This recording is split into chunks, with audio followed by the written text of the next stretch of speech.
Subscribe to channel and press on the bell icon to never miss any update from All Exam Place. नमस्कार साथियों, all exam place में आप सभी का बहुत बहुत स्वागत है। मेरा नाम है मोहित खीरा।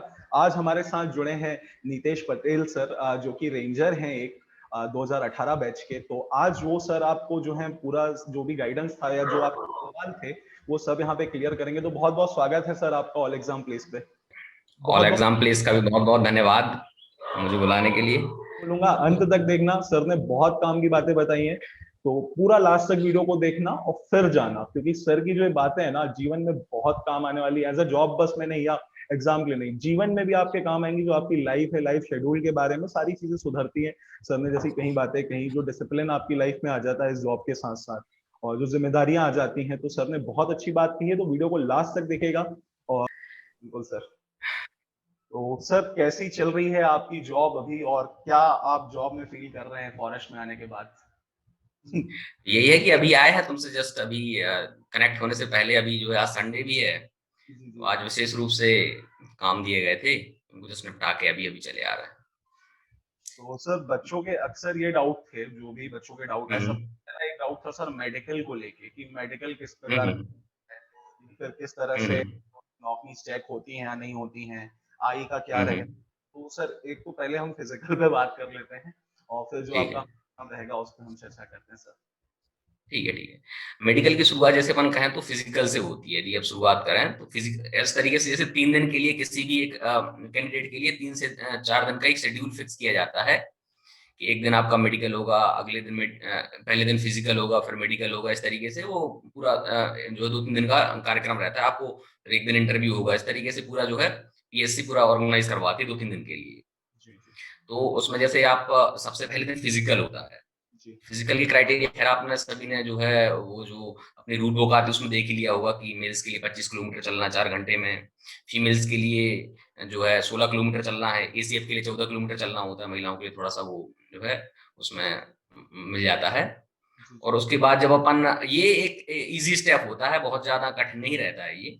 आमतौर पर यदि आप थोड़ी बहुत पैदल चाल चलते रहते हैं, थोड़ा बहुत आप यदि एक्टिव हैं, तो औसतन 2.5 से 3.25 घंटे में आपका ये काम हो जाता है। यदि आप बहुत ही ज्यादा, ऐसा नहीं है कि आपके पैर ही टूटा हुआ है तभी नहीं आप वो पैदल कर पाएंगे, बाकी कर लेंगे, वो कोई ऐसा इशू होता नहीं है। हमारे यहाँ भी हुआ था ना, तो उसमें शायद शायद ये कोई रुका था।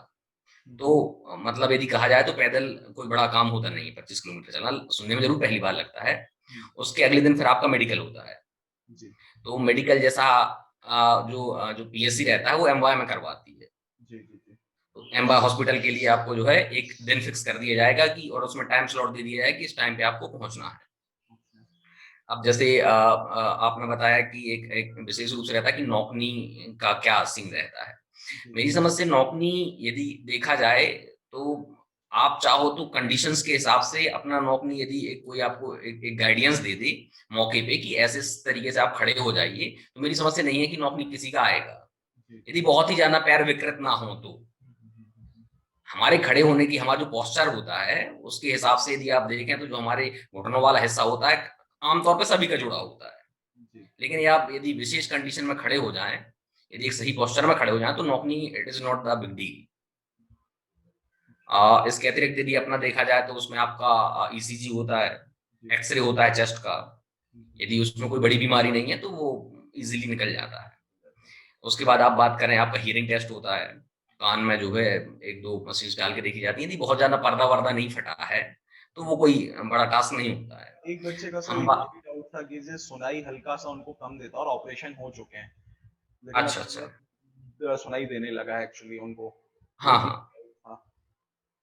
हियरिंग का कोई ऐसा टेस्ट नहीं होता है। वो एक एक चिमटा टाइप से लाते हैं और उसको आपको बजा के देखते हैं, इस टाइप से करते हैं। बहुत ही लाइट टेस्ट होता है, बहुत हार्ड नहीं होता है।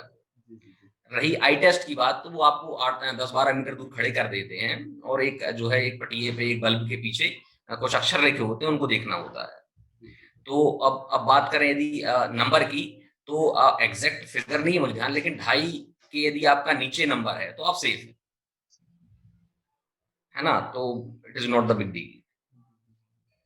और कई लोगों ने ऐसा भी करवाया, कई लोग जो है ऐसा भी हो जाता है कि यदि आपको नंबर बहुत ज्यादा बड़ा है तो मेडिकल के पहले यदि आप ऑपरेशन के माध्यम से या फिर किसी ट्रीटमेंट के माध्यम से उसको कंट्रोल में ले आए तो इट इज ऑल्सो सॉल्यूशन वो फॉर ऑपरेशन चल जाएगा, मतलब उसमें कोई इशू हाँ नहीं। हाँ हो जाएगा, बिल्कुल बिल्कुल कोई इशू। सर एक डाउट ये कि मेंस होने के बाद जब मेंस का रिजल्ट आ जाता है तो उसके कितने दिन बाद अपना मेडिकल और जो फिजिकल है वो ऑर्गेनाइज होता है, लगभग कितना समय मिल जाता है? अब हम लोगों का कहा जाए तो हम लोगों का रिजल्ट आया था 2 नवंबर को, जी। और जो है उसके अगले ही दिन से वो लोग जो है फिजिकल मांगने लगे थे, मतलब कुछ ही समय बाद। हाँ उनने तत्काल जो है वो एक्चुअली में ये डिपेंड करता है कि पीएससी किस तरीके से उसको चाहती है, शासन किस तरीके से डिमांड रख रहा है। तो ऑन एन एवरेज ऐसा माना जाए कि प्री से मेंस का समय जो होता है वो आपका 2-3 महीने कंसिडर करके चलें, 2 महीने, है ना। उसके बाद मेंस के बाद जो है आप यदि एक आध महीने औसत औसत तौर पे लेकिन तैयार रहें कि वो कभी भी आपका इंटरव्यू और जो है फिजिकल के लिए आपको बुलाया जा सकता है। तो इस तरीके से वो हो जाता है, कोई दिक्कत मतलब फिजिकल में उतना समय थोड़ा बहुत ही है कि रिजल्ट के बाद मिल जाता है। नहीं। एक आध महीने का समय आप औसत तौर पर मान लो, कई बार देखो यदि आप आयोग चाहे तो वो जल्दी भी करवा सकता जी जी। है ना। तो एक आध महीना औसत समय आप मान के चलें कि मिल जाता है। और फिजिकल के लिए मैं बता रहा हूँ कि आपको यदि बहुत ज्यादा है, आप यदि शारीरिक रूप से अक्षम नहीं है तो फिजिकल बहुत बड़ी डील नहीं है। थोड़ा सा मन से बस मजबूत बने रहें कि मैं 25 किलोमीटर चल लूंगा। और मैं ये बता दूंगा कि अपने एक्सपीरियंस से और मेरे साथीगण जितने भी थे, कोई ऐसे फिजिकल में रुकते नहीं है। ओके, तो उसमें वो ये सर स्टेमिना का उतना महत्व नहीं है, बस ये कि आप अगर रेगुलर चल रहे हैं तो हो जाएगा 4 घंटे में 25 किलोमीटर। अब जैसे ये बात करें, आप पुलिस की बात करें, जैसे सब इंस्पेक्टर के लिए जो अब 800 मीटर होता है 2 मिनट 40 आप सेकंड में करना ऑलरेडी, हाँ, होता है। एक दोस्त को एक चीज ये बताना चाहूँ सर, एमपीएसआई भी क्वालिफाइड रहे हैं और एमपीएसआई के बाद सर ने फिर फॉरेस्ट ज्वाइन किया, तो सर को उनका भी मतलब एक्सपीरियंस है पूरा, मतलब एक पुलिस वाली जॉब और दोनों वर्दीशाली जॉब है, एक फॉरेस्ट में और एक पुलिस में। सर इसका भी आप आगे चर्चा करेंगे सर से कि दोनों में क्या डिफरेंस मिला देखने को। जरूर जरूर। जी जी तो वही है कि इतना एसएच मतलब जैसे 2 मिनट 40 सेकंड में जो 800 मीटर होता है, it is the tough job.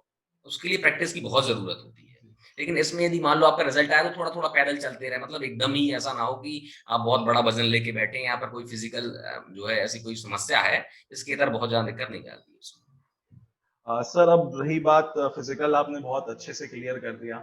हाँ। मेरे हिसाब से स्टूडेंट्स आप सभी का डाउट्स यहाँ पे क्लियर हो गया होगा।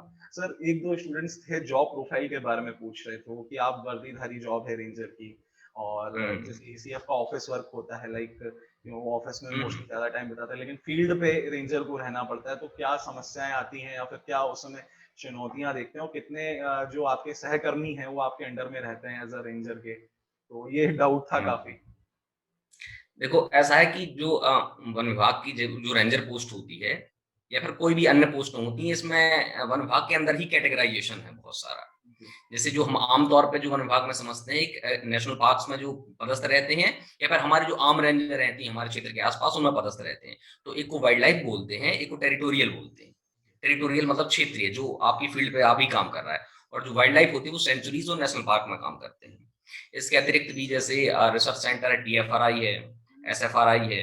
इसके अतिरिक्त हमारा जो आरएनडी होता है, रिसर्च एंड एक्सटेंशन होता है, जिसमें नर्सरियां काम करती हैं, उसमें भी रेंजर पदस्थ होता है।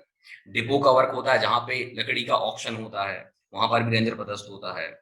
कई जगह पर जैसे टूरिज्म एक्टिविटीज होती हैं, उसके लिए भी रेंजर ही उसको जो है रेगुलेट करता है, चाहे नेशनल पार्क्स में हो चाहे सेंचुरीज में हो। तो इस तरीके से एक बहुत आपको बड़ा डाइवर्सिफाइड जॉब मिलता है। अब यदि बात करूं मैं जहां पे अभी मैं पदस्थ हूँ, तो ये टेरिटोरियल है। टेरिटोरियल मतलब जो आमतौर पर देखते हैं कि एक रेंजर ही काम कर रहा है। तो यहाँ पर जो रेंजर रहता है वो आपके तहसीलदार और टीआई के समकक्ष माना जाता है। मतलब वो अपने एक क्षेत्र का जो रेंज आमतौर पे लगभग औसतन 20,000 हेक्टेयर के आसपास होती है, उसका एक मतलब उसका प्रभारी होता है।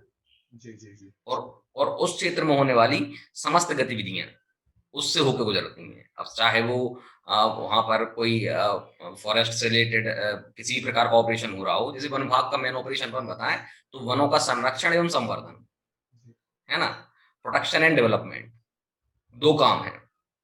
अब दोनों कामों में आपके क्षेत्र में जिस प्रकार से भी काम होगा, अब चाहे वो प्रोटेक्शन के नाम पे आपको जो है सुरक्षा कर्मी रखने हो, फायर वॉचर रखने हो यदि आग लगती है गर्मियों के दिनों में, है ना। अब वहां पर चाहे आपकी प्लांटेशन की एक्टिविटीज होनी हो, आपको जो है वहां तक जाने के लिए रोडों का निर्माण करवाना हो, पुलिया का निर्माण करवाना हो, चेक डैम्स का निर्माण करवाना हो, रोड का निर्माण करवाना हो वन समितियों के माध्यम से, इन सब के आप सुपरविजन अधिकारी होते हो। प्लांटेशन हो रहा है तो उसके आप जो उसमें मटेरियल लग रहा है उसके उसका काउंटर चेक आप करते हो। तो एक बहुत टेक्निकल और एक एडमिनिस्ट्रेशन का मिलके जो है और एक थोड़ा सा वर्दी का मिलके एक अच्छा कॉम्बो बनता है इसका। वो बनता है रेंजर की जॉब में। हाँ हाँ बेशक, जैसे मैंने पुलिस की जॉब भी देखी है, तो they are made for law and order. उनका स्पेशलाइज्ड होता है लॉ एंड ऑर्डर। उसके इधर उनका ना डेवलपमेंट से मतलब ना एडमिनिस्ट्रेशन से बहुत ज्यादा मतलब। मैं इसके लिए मतलब बहुत, जैसे अभी हाल में शेरनी मूवी आई थी तो उसमें आपने थोड़ा बहुत, जैसे बहुत सारे लोग तो कहीं ना कहीं उस तक पहुंचे ही होंगे, तो थोड़ा सा जो कहीं ना कहीं शेडो में रहता है जो फॉरेस्ट का काम कहीं ना कहीं सामने आया है। तो जैसे मैं बताऊं कि जैसे पुलिस का काम लॉ एंड ऑर्डर होता है, तो वन विभाग का काम law and order, administration, development, इस तरीके से एक एक चहुमुखी काम होता है, काफी डाइवर्सिफाइड है। आप पब्लिक एडमिनिस्ट्रेशन भी संभाल रहे हैं, वहाँ पे लॉ एंड ऑर्डर भी संभाल रहे हैं, और जो और भी गतिविधियां हैं, तो मतलब एक रेंजर कंबाइन कह सकते हैं हम सारी चीजों का। हाँ, एक्चुअली मैं पब्लिक एडमिनिस्ट्रेशन बहुत ज्यादा इसलिए नहीं बोलूंगा क्योंकि पब्लिक की बहुत ज्यादा डीलिंग नहीं रहती, लेकिन एडमिनिस्ट्रेशन जो प्रशासन आपका कर्मचारियों पे है या जी। जो लोगों के कम काम पड़ते हैं, एडमिनिस्ट्रेशन से मेरा मतलब एग्जैक्ट नहीं है कि जो एसडीएम या फिर नायब तहसीलदार काम करते हैं, इतना नहीं रहता है। लेकिन एक जो आपको अपने कर्मचारियों को, जैसे आपने अभी पूछा कि कितनी कर्मचारी आपके अंडर में काम करते हैं, उनको आपको छुट्टी देनी है, उनको आपको छुट्टी स्वीकृत करवानी है, किसी की कोई शिकायत है तो उसके खिलाफ जांच करवानी है,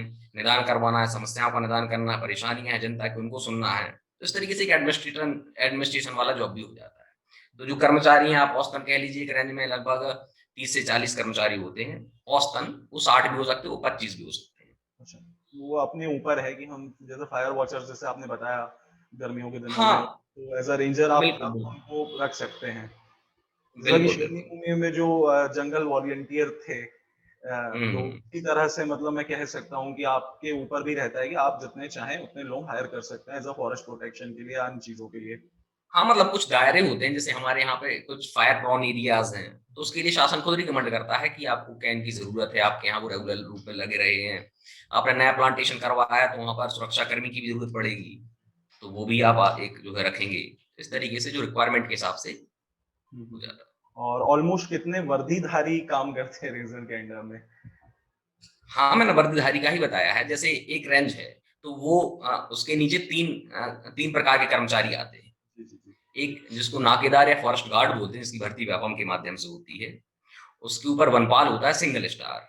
जी उसके ऊपर होता है उपवन क्षेत्रपाल, जी है जी। ना, मतलब डिप्टी रेंजर उसको बोलते हैं। और जी। उसके ऊपर होता है रेंजर। इस तरीके से तीन कैटेगराइजेशन रेंजर के नीचे रहते हैं। तो एक औसत रेंज में जैसे 20,000 हेक्टेयर की है, तो लगभग 5 से 6 जो है डिप्टी रेंजर काम करते हैं।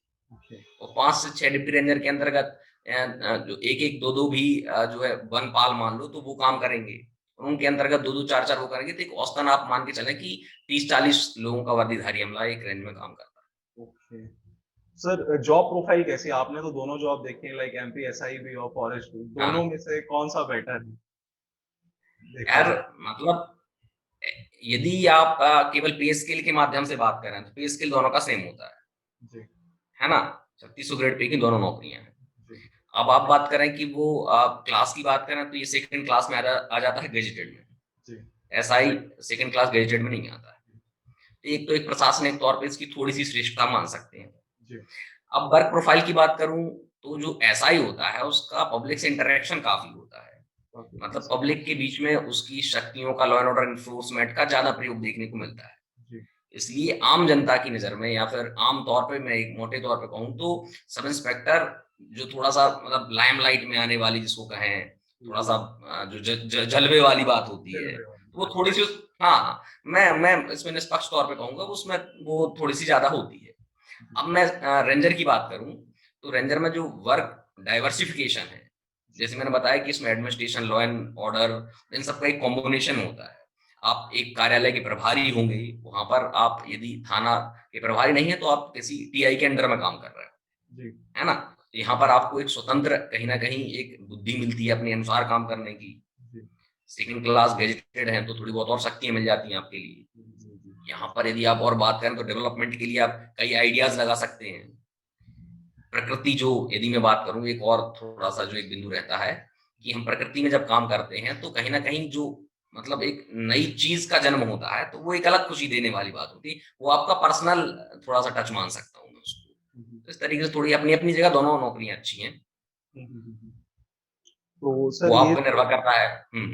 कौन सा बेटर है वो आपके ऊपर है।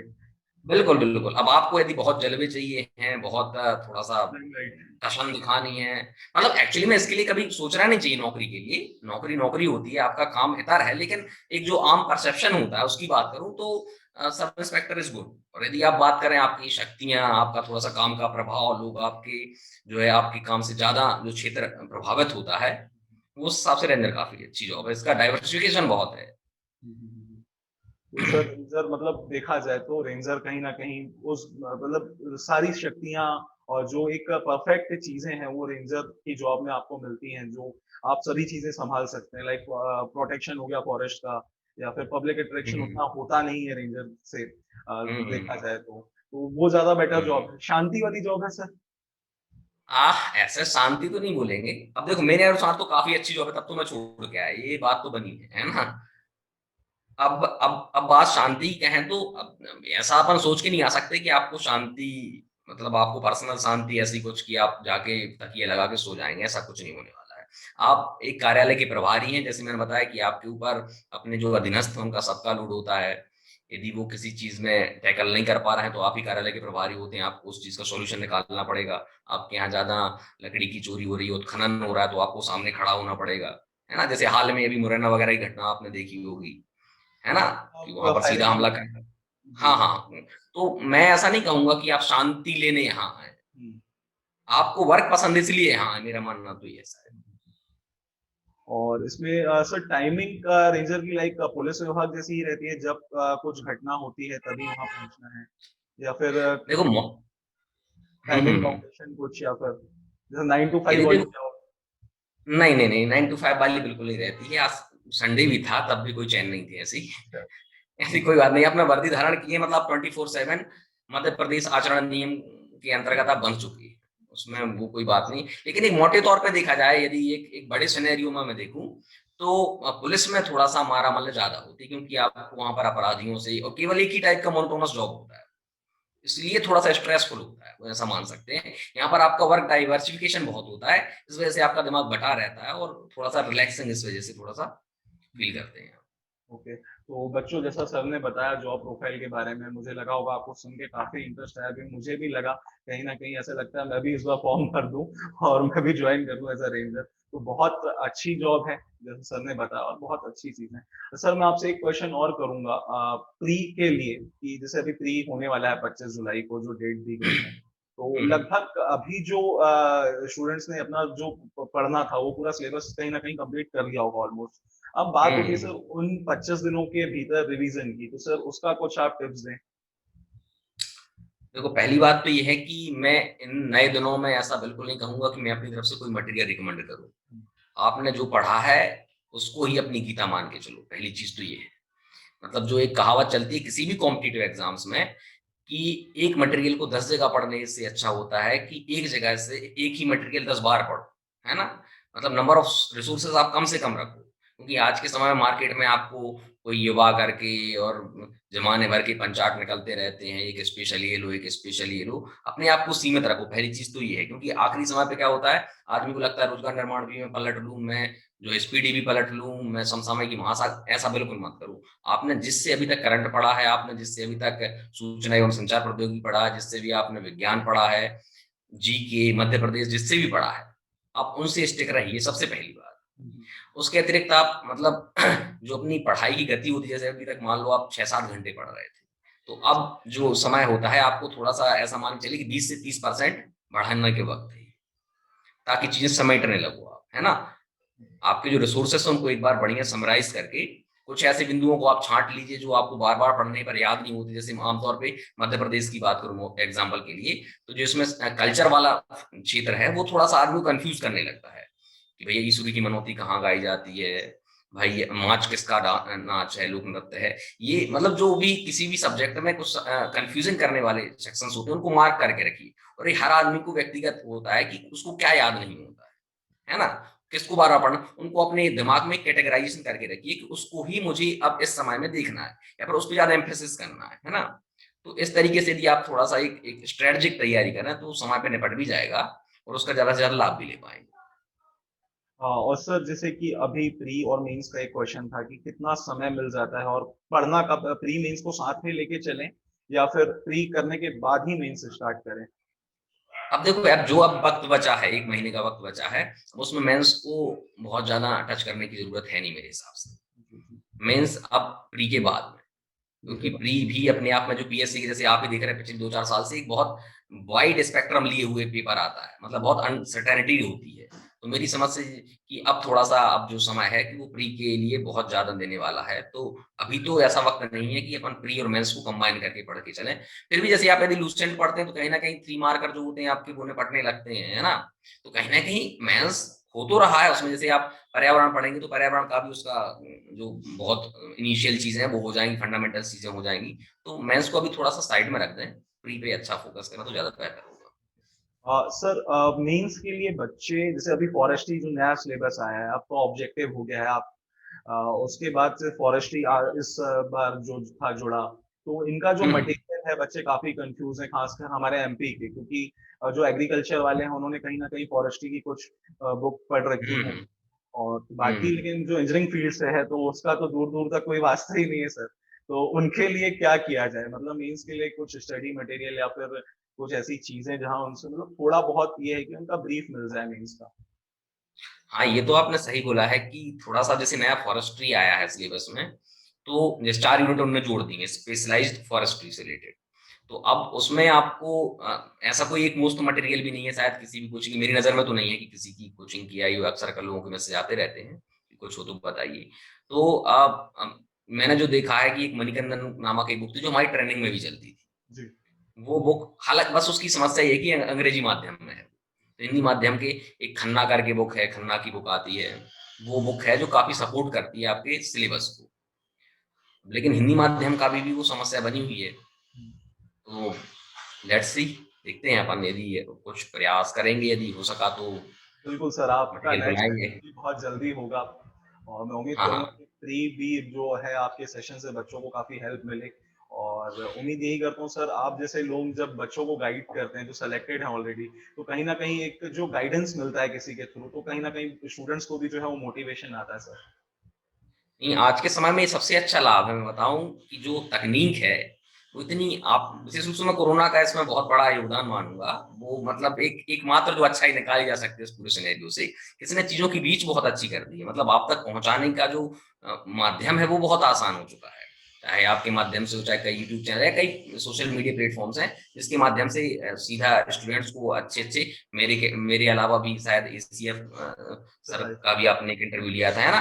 तो इस तरीके से जो है एक रीच अच्छी मिल जाती है और आप लोगों का भी बहुत-बहुत धन्यवाद कहूँगा इस चीज़ के लिए कि आप लोग जो है चीज़ें लोगों तक पहुँचा रहे हैं, स्टूडेंट्स तक पहुँचा रहे हैं, जो हमारी समझ से अभी सीधे तौर पे शहर में नहीं आ सकते हैं, लॉकडाउन की वजह से। जैसे सर तो अब उनको कहीं भी बहुत जो मध्यम वर्गीय छात्र हैं, कहीं न कहीं हम लोग भी जब तैयारी करते थे तो फैमिली बैकग्राउंड उतना स्ट्रॉन्ग नहीं रहता है। तो प्रयास बिल्कुल। जो सोशल मीडिया ने किया है कि लाइक सारे मटेरियल यहाँ पे देना और क्लासेस जो अभी प्रोवाइड हो रही हैं और आप लोगों का भी मार्गदर्शन मिल रहा है क्योंकि जो फिज़िकली नहीं मिल पाता है लेकिन ऑनलाइन एक अच्छा माध्यम है कि आप लोग आए और आप लोग आते हैं तो हमें बहुत खुशी होती है कि कहीं न कहीं आप जो स्टूडेंट्स के प्रति प्यार है आप लोगों का और जो एक सोच है कि नहीं सभी आगे बढ़े तो उसके लिए सर आपका बहुत-बहुत धन्यवाद, बहुत-बहुत आभार है।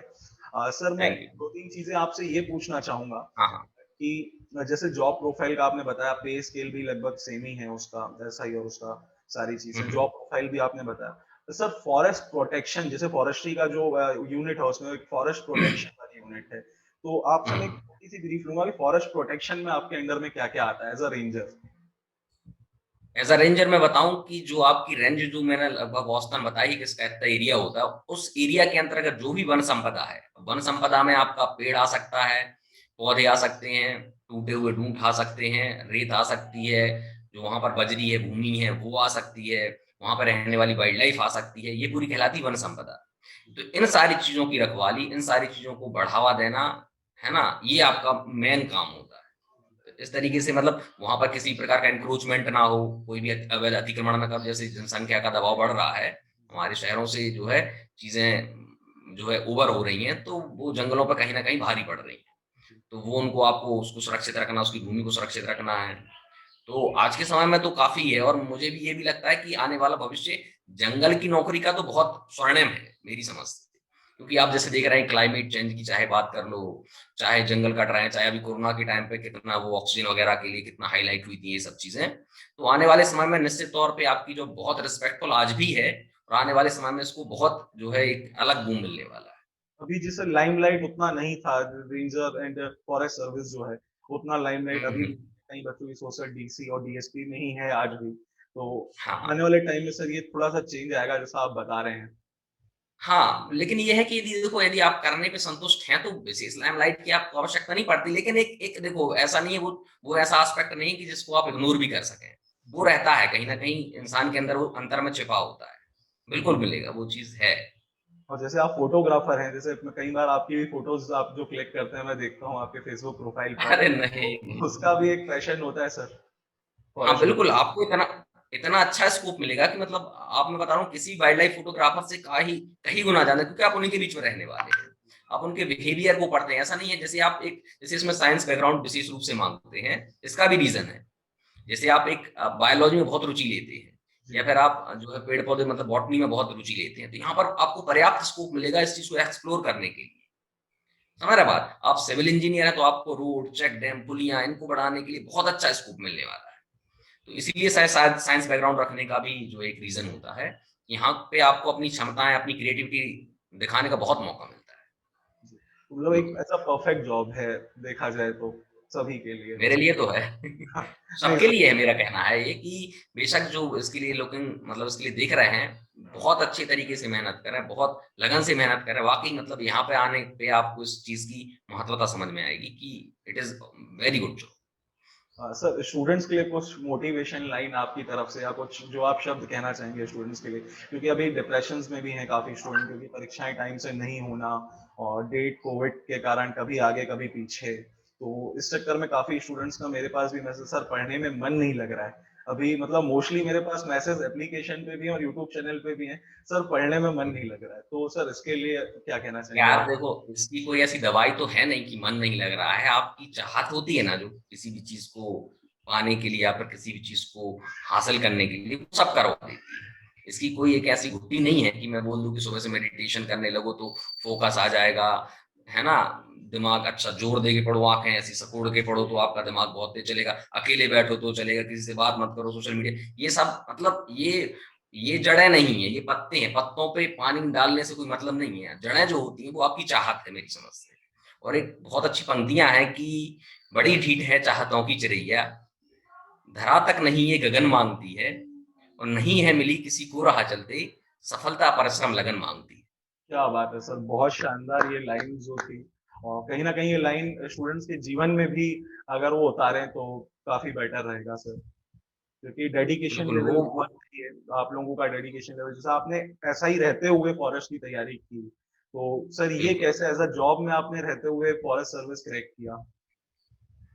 एक्चुअली में हमें शुरुआत से मुझे मतलब जो था पीएससी शुरू से करना था। जी। तैयारी भी जब जो हम लोगों की ट्रेनिंग होती थी, चाहे पीओपी मतलब इवन पीओपी हो रही थी हम लोगों की भोपाल में मौरी में जब पीओपी हो रही थी, तो सुबह से हम लोगों को 8 से 10 बजे तक का टाइम मिल जाता था। तो अपन 4 बजे उठ के या फिर जल्दी सो जाओ, 4 बजे उठो, 4 बजे से 8 बजे तक अपना टाइम बढ़िया जो है यूटिलाइज़ कर लो। तो बुकें निपटा लो जितना भी काम मिल रहा है। बस ये हो जाता है कि थोड़ा-सा आपको यारी कम करनी पड़ेगी, थोड़ा-सा आपको जनसंपर्क कम करना जो काम है उसको उसके साथ न्याय कीजिए। ये नहीं है बात कि आप जो है छुट्टी मार के चले जाइए मतलब मैं ये नहीं बोलूँगा जब क्रूशियल कंडीशन हो तो वो एक अलग विषय है कि अब पेपर का 1 महीना बचा है, वो एक अलग विषय है। लेकिन जी। रेगुलर में आपको शायद मेरी समझ से यदि आपकी इच्छा है, आपको करने के लिए मतलब मन है, तो बन जाती हैं कंडीशंस मेरे हिसाब से। जो बोलते हैं ना कि यदि आप मतलब दिल से चाहो तो सारी कायनात उसको मिलाने की कोशिश में लग जाती है, जो एक चलता है।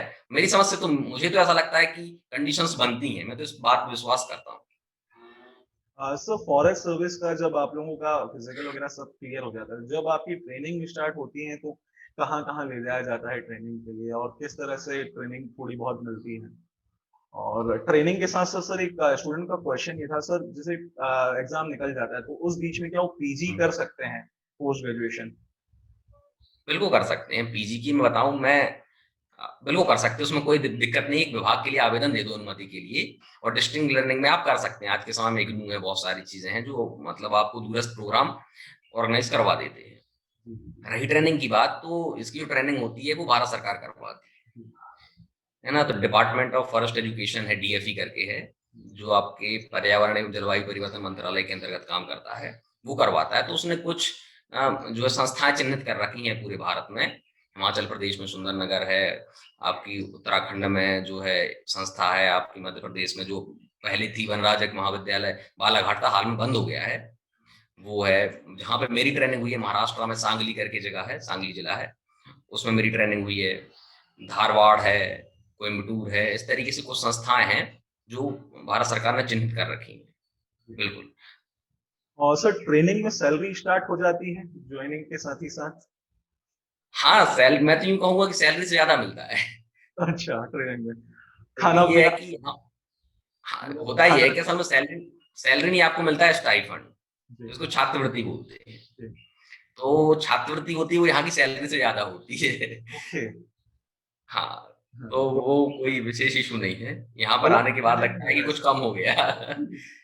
ट्रेनिंग में अच्छा रहता है एंजॉयमेंट, और आपको सीखने को बहुत बिल्कुल। सारी। मैं बताऊं कि ट्रेनिंग तो one of the finest training कहूंगा मैं रंजन की, है ना। इसमें जो है पूरे भारत का उत्तर दक्षिण पूर्व पश्चिम मध्य के 5 टूर इस तरीके से ऑर्गेनाइज करवाए जाते हैं, जिसमें आपको भारत की संपूर्ण जैव विविधता या फिर जो भी अपने एंगल से आप देखना चाहें वो बहुत शानदार तरीके से, कन्याकुमारी हो, चाहे ऊपर जो है नॉर्दर्न स्टेट हो, नॉर्थ ईस्ट के स्टेट हो, मणिपुर, कहाँ जा पाते हैं, मतलब सिक्किम हो, ऊटी हो, साउथ में आओ तो इधर चले जाओ तो आपको ऐसे हो जाता है। पूरा पूरा संपूर्ण वातावरण में। तो मैं ये कहूंगा कि हमारी जो ट्रेनिंग होती है उसमें लगभग 180 दिन का प्रोग्राम होता है आउटडोर का। क्या बात है। हाँ, तो वो काफी कुछ कवर करता है और बहुत सीखने मिलता है उसमें, बहुत एंजॉय रहता है उसमें। मतलब घूमने वाले लोग हैं जिनको ट्रैवलिंग पसंद है, उनके लिए बेस्ट है मतलब ट्रेनिंग। ये चांदी चांदी हो जाती है, मतलब आपको समय भी मिल रहा है, पैसा भी मिल रहा है, रिसोर्सेज भी मिल रहे हैं। और कैमरा ले जाओ तो और बढ़िया यूट्यूब चैनल भी अरे चालू। अरे लोगों ने फिल्में बनाना शुरू कर दी थी। अच्छा, वो जो आपने ट्रेनिंग बताया, होते। हमारी बात हुई थी एक जो हाँ, पर थे, आपने बताया था बिल्कुल मुझे। बिल्कुल बिल्कुल बिल्कुल। तो तो ये बहुत चीज अच्छा एक्सप्लोर करने मिलता है। सर टफ है ट्रेनिंग पुलिस के मुकाबले, या फिर बहुत ईजी। बहुत इजी है? मतलब कुछ संस्थाएं छोड़ दें, जैसे एक धारवाड़ ट्रेनिंग एकेडमी है, वो थोड़ी सी टफ मानी जाती है, मतलब एकेडमी टू एकेडमी डिफर करती है, लेकिन पुलिस बराबर ट्रेनिंग कहीं पर नहीं होती है, मैं यूं कहूँ, है ना। जितना रफ टफ और अनुशासित, मैं ये नहीं कहूंगा कि यहाँ पर अनुशासन नहीं है यहाँ पर, लेकिन जो लेवल होता है, जैसे वहां पर 10 है तो यहाँ पर 5-6 के बीच में रह जाती है वो चीज। तो सब weapons वगैरह ठीक भी है। मिलते हैं आप लोगों को, लाइक? हाँ, मिलते हैं। एक जो है अपनी हैंडगन मिलती है, रिवॉल्वर दी जाती है। जी जी जी। तो वो यदि थोड़ा सा थ्रेट प्रोन एरियाज हैं, उत्खनन ज्यादा है, तो आप अपने हिसाब से इशू करवा सकते हैं। जी जी जी जी। तो इशू के ऊपर रहता है। और ट्रेनिंग में सर ट्रेनिंग दी जाती है इनकी भी, वेपन्स की भी थोड़ी बहुत? बिल्कुल बिल्कुल बिल्कुल बिल्कुल ट्रेनिंग होती है। हालांकि इस साल कोविड की कुछ सर्कमस्टांसेस की वजह से हम लोग नहीं पहुंच पाए वहां पर, लेकिन हाँ वेपन की ट्रेनिंग होती है, जिसमें आपको जो है एलएमजी चलाने मिलती है, आपको जो है ग्लॉक पिस्टल की ट्रेनिंग दी जाती है, रिवॉल्वर की ट्रेनिंग दी जाती है, एसएलआर की ट्रेनिंग दी जाती है। तो वो है, वो प्रोग्राम में है। मतलब ऐसा सारी चीजें यहाँ पे स्टूडेंट्स को सीखने को मिलेंगी अगर एग्जाम क्रैक होता है तो? बिल्कुल बिल्कुल, बहुत बहुत एक्साइटिंग जॉब। तो मैं तो कहूंगा कि आप राज्य सेवा के लिए तैयारी कर रहे हैं तो उसके साथ साथ में भी इसमें कर सकते हैं। मतलब वो कोई ऐसा नहीं है कि ये अलग अलग तैयारियां हैं दोनों।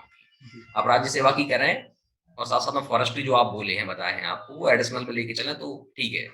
और एक चीज और, प्री प्री में आपको थोड़ा सा फोकस करना पड़ेगा इसके लिए। यदि आप वन सेवा में जाना चाहते हैं तो आपका जो दूसरा पेपर सीसेट का होता है उस पर थोड़ा सा फोकस बढ़ाना पड़ेगा, क्योंकि आपका जो फाइनल सिलेक्शन होता है प्री में, वो राज्य सेवा में सेकंड पेपर केवल क्वालिफाइंग होता है, लेकिन आपका जो फॉरेस्ट सर्विसेज होती है इसमें दोनों के अंक जुड़ते हैं, पहले और दूसरे पेपर के। तो बस ये थोड़ा सा प्री में डिफर कर जाती है। हाँ सर, सी सेट के लिए कुछ टिप्स देना आप चाहेंगे? जैसे अभी 25 दिन ही बचे हैं लगभग, तो सी सेट के लिए हम्म। क्या कर सकते हैं सर, थोड़ा बहुत ब्रीफ में? सीसेट के लिए मेरी समझ से जो सीसेट होता है वो एप्टीट्यूड आता है, उसमें निर्णय क्षमता के कुछ क्वेश्चंस रहते हैं, और तर्क शक्ति के मतलब रीजनिंग के कुछ क्वेश्चंस रहते हैं इस तरीके से, और हिंदी के रहते हैं। हिंदी के जो पैसेज रहते हैं वो आसान रहते हैं, तो उसको अपन साइड में करते हैं।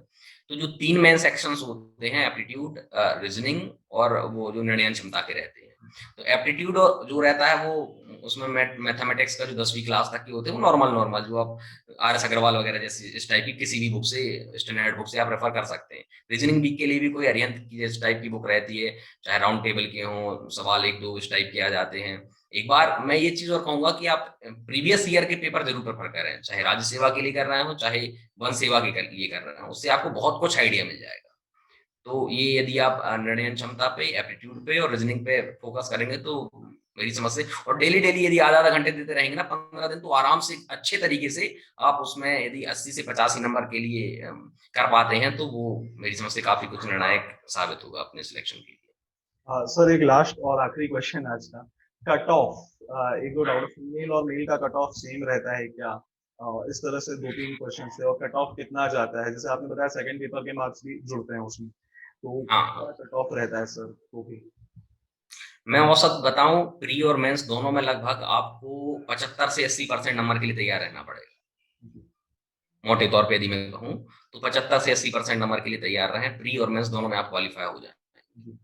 सर अब एक रही, लास्ट क्वेश्चन था मेरा और भी, ये मेरे लिए था, ये मेरा पर्सनल क्वेश्चन है। जी इंटरव्यू जी, में सर जनरली किस तरह के सवाल वो होते हैं जब इंटरव्यू इंटरव्यू? मेरी, हाँ हाँ, इंटरव्यू जो होता है मेरी समझ से तो मतलब उसको ऐसा नहीं है कि बहुत कुछ अलग अलग चीज है।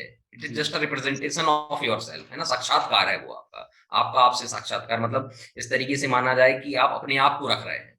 तो पहली चीज जो एक सब्जेक्टिव होता है, मतलब सब्जेक्टिव चीज है कि आप कुछ चीजें हैं जिनको तैयार करके जाए ही जाए, चाहे आपके जिले की जानकारी हो, आप जिस प्रोफेशन में जाने वाले हैं, क्यों जाना चाहते हैं, और आंसर हमेशा जेन्युइन रखें। जबरदस्ती के हवा हवाई आंसर बिल्कुल पसंद नहीं आते हो। आप बोले मेरा प्रकृति प्रेम है, प्रकृति प्रेम को सिद्ध करो, फिर भाई आपने पेटा में काम किया है, कहाँ क्या काम किया है, आप बोले नहीं जब, क्योंकि आमतौर पर हम स्टैंडर्डाइज आंसर तैयार रखते हैं, मेरा प्रकृति प्रेम है, मुझे स्नेह है, पेड़ पौधों से मैं बात कर सकता हूँ, ये बात उतनी आपकी प्रभावित नहीं करती है। आप जेन्युइन रहें, बहुत ज्यादा जेन्युइन रहें कि भाई सिंपल सी बात है, मैं I am searching for the job, और इस इसके बीच में ये चीज आ गई तो मैंने इसके इंटरव्यू में यहाँ पर बैठा हुआ हूँ। ये चीज पसंद आती है मेरी समझ से। और अपने हिसाब से जो अपन कई बार शायद कुछ क्वेश्चंस नहीं आते हैं इंटरव्यूअर के दिमाग में क्या है, वो हम नहीं जान पाते हैं, तो कुछ क्वेश्चंस को स्किप करना या सॉरी बोलना कतई आपके नंबर खराब नहीं करने वाला। आप किस तरीके से आंसर दे रहे हैं वो निर्धारित करता है कि आपको नंबर कितने, मतलब वे ऑफ एक्सप्रेशन आपका कितना, आपका उसमें कॉन्फिडेंस कितना है, आपका आत्मविश्वास कितना है, आप अपने उनके प्रति कंसोलिडेटेड कितना है, आप उनके प्रति स्टिक कितना है अपने आंसर के प्रति, है ना। वो क्योंकि आपको बहकाएंगे भी, वो बोलेंगे कि अरे मुझे थोड़ा सा शंका लग रही है, तो उस जगह आपको मैनेज करना है ना, क्योंकि आप वहां पर एक वो चाहेंगे कि आप में एक रेंजर देखें, या पर एक आप में जो है एक ACF देखें, तो क्या आप उस भूमिका पे खरे उतर रहे हैं। ये होता है मेरी समझ से जो इंटरव्यू होता है। आई थिंक मतलब ये इसका और बहुत माइन्यूट माइन्यूट अपन बता सकते हैं, लेकिन मोटे हिसाब से देखें तो ये it is just a representation of who you are, और उसमें जितनी जेन्युइनिटी रखेंगे वो सिलेक्शन करवाएगा। जैसे आप पुलिस में थे तो उसके रिगार्डिंग कुछ क्वेश्चंस आपसे किए गए, जो प्रीवियस जॉब क्यों छोड़ना चाह रहे बिल्कुल हैं? बिल्कुल बिल्कुल, ग्रेजुएशन से संबंधित आपके क्वेश्चन किए जाएंगे, आपकी पिछली नौकरी से संबंधित क्वेश्चन किए जाएंगे, बिल्कुल किए जाएंगे। और मतलब जो इंजीनियरिंग वाले हैं जो थ्योरी बस ऊपर ऊपर से निपटाए, अगर कुछ क्वेश्चन वहां से आ गए उसमें कॉलेज जैसे में? मैं अपनी बताऊं खुद का इंटरव्यू की बात करूं तो मैं मैकेनिकल इंजीनियर जी था, तो मुझसे यही पूछा गया कि आप मैकेनिकल इंजीनियरिंग किस तरीके से अप्लाई करेंगे। जी तो अब वहां पर जैसे अब आज के समय में ड्रोन भी चलाए जा रहे हैं, आमतौर पे जो फुटेज ली जाती है, फॉरेस्ट सर्वे किया जाता है, वो ड्रोन के माध्यम से किया जाता है ना। तो अपन बताइए कि भाई उस चीज में हम लोग काफी सहयोग कर सकते हैं, नई तरीके की तकनीक में सुझाव दे सकते हैं। फॉरेस्ट का बहुत सारा काम मैप के माध्यम से होता है ना। तो जो हमने ड्राइंग पढ़ी है ना, इंजीनियरिंग ड्राइंग पढ़ी है, उसका कहीं ना कहीं एक मानचित्रों को समझने में हम कहीं ना कहीं उसका प्रयोग कर सकते हैं, मतलब जस्टिफाई कर सकें आप अपने जो आपने किया है उसको कैसे अप्लाई करेंगे अपनी नौकरी में। तो कहीं ना कहीं इस तौर पे भी आप अपने दिमाग में एक फ्रेमवर्क तैयार रखें कि हम किस तरीके से उसको जस्टिफाई करेंगे। तो होप सो स्टूडेंट, सर ने काफी चीजें यहाँ पे आपको क्लियर कर दी, और सर हमारे साथ आगे भी इसी तरह से जुड़े रहेंगे। और देखिए अभी भी वो ड्यूटी से आए और थके हुए भी लग रहे हैं थोड़े से, तो मैं भी ये चाहूंगा कि ये सेशन जो है ज्यादा लंबा ना चले, क्योंकि मुझे पता है स्टूडेंट्स आप लोग लंबा इतना देखते नहीं है। तो मैं यही बोल सर, आज के लिए आपका बहुत बहुत मतलब तहे दिल से आभार व्यक्त करूंगा sir, all thank you. Exam place की पूरी टीम। आप जिस तरह से बच्चों का साथ दे रहे हैं, इसी तरह आगे भी आप लोगों का मार्गदर्शन मिलता रहे हमें। और इसी तरह से जो तैयारियां हैं स्टूडेंट्स की वो चलती रहें सर।